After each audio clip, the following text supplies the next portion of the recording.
When you're young, you're most likely to make mistakes in life, and it's okay, because you can recover from it. But I made plenty of mistakes financially that have set me back. As far as I know, I can't go back in time, so what if instead of falling into the same problems I encountered, you could avoid them entirely and see the difference in your bank account? You see, I've always been a saver, loving to shove every coin and dollar into a piggy bank, waiting for her to burst open from having too much money in it.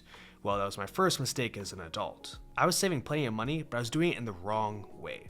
I should have been investing it into tax advantage accounts. A tax advantage account is something like a Roth IRA where you put money into it, invest in the market, and then you can see your gains grow tax-free. This is insanely powerful for one reason: compounding interest. Simply put, compounding interest is the interest you earn on more interest. That may sound confusing, but let me explain. Let's say we're on the street and decide to steal $100 from some homeless person, and now we want to be responsible. If we invest that into the S&P 500 at the historic rate of 10%, after 1 year, we would have $110. In 2 years, we add another 10% based on the total value, and we end up with $121. If we keep repeating this and we go on for 40 years, the total would be $4,526 just from a small investment. Now let's say we aren't peasants and can afford to do $1,000 every single year. After 40 years with compounding interest, we would end up with $487,852. Now back to me, I was saving money, but it was in a bank account with basically no interest, and I didn't open up my own Roth IRA until I was 25. Assuming I only added $1,000 per year because I had less money, that cost me almost $48,000 in the long run, and I know tons of Americans are making this same mistake. My second major blunder is I didn't focus on attaining high income skills early enough. I went to college and ended up switching my major 3 times, played a lot of League of Legends, and even took 2 years off to travel and do other things. Looking back, if I were to spend that same time learning something like sales, how to do content creation, coding, building a business, or basically anything else, well then I probably wouldn't be making this video. In today's age, we constantly see getting rich quick schemes such as making automated channels, Amazon FBA, print on demand, and basically anything other than getting a real job. And while this can work for a fraction of people, investing in high income skills will work much better. And here's why. I just show you guys how money compounds, but it's the same thing for any skill you acquire. The longer you do it, the better you are at it, and the more you can charge for it. Let's say we want to build a business around gutter cleaning. Our high income skills are customer relations, sales, time management, and everything else involved with the business. We won't be able to charge as much as we would like since our boots are on the ground and we are cleaning it ourselves.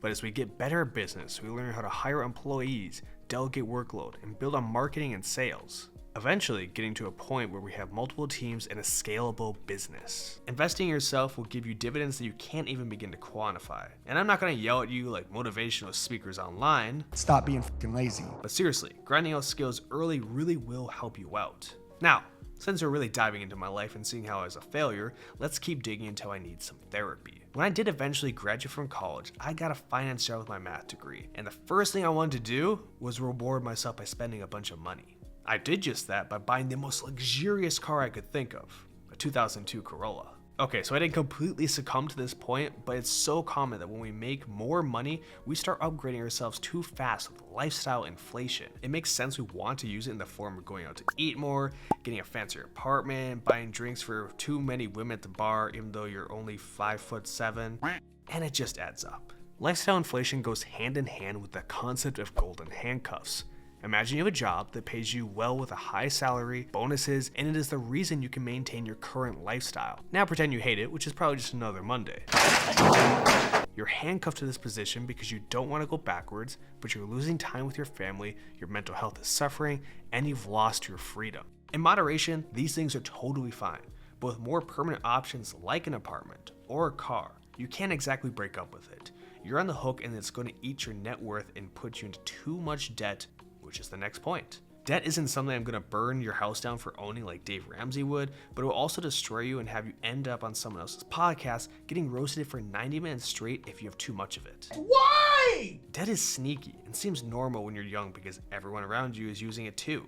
a touch of debt from a credit card here, a dazzle of debt from a car loan there, and maybe even a fat payday loan is smacking you in the face. But the truth is, it's not just a number on a statement, it's actually future income that you've already spent. Since I went to college, I had plenty of it from student loans. Sure, the loans were necessary, but I even spent some of the loan on things I didn't really need, like going out to eat or for a better laptop. My biggest issue with the debt is how it steals from your future. Let's say you have a car loan for 5 years and it's $400 every single month.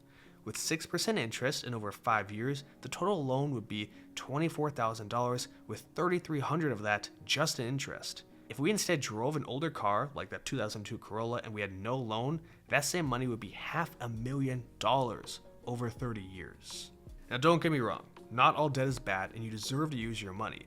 Most debt is a financial burden disguised as convenience. The real goal I have for you is to borrow smart, such as building a business, investing in real estate, and then get out of debt quickly. Boom, there's your list of mistakes to avoid when you're young that will set you up for success in your life. Instead of being like me, take all the money I just saved you and go invest it in the market, or some meme coins that you can make yourself a video just like this in your future.